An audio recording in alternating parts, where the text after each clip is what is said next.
So hi friends, నేనైతే మళ్ళీ వచ్చేసినాను. ఈరోజు నేను మళ్ళీ అన్నం వండుకున్నాను.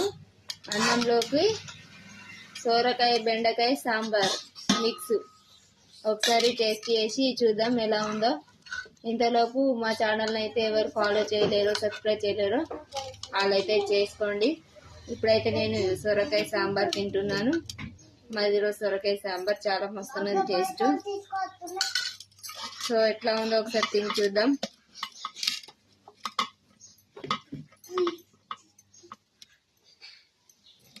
ఇప్పుడు నేనైతే తినబోతున్నాను. టేస్ట్ మాత్రం అదిరింది ఫ్రెండ్స్, సూపర్ ఉంది. మీరు కూడా సొరకాయ సాంబార్ అంటే మీకు కూడా ఇష్టం అనుకుంటా, మీరు కూడా వేసుకొని తినండి. ఇంట్లో ఈ మాత్రం మా చెట్టుకు కాసినాయి, ఇంట్లో బయట కొనుకొచ్చినాయి కాదు. సో ఫ్రెండ్స్, ఈ వీడియో కనుక మీకు నచ్చినట్టయితే like and share, comment, please subscribe చేయండి, ఫాలో చేయండి. వెంటనే బై బాయ్.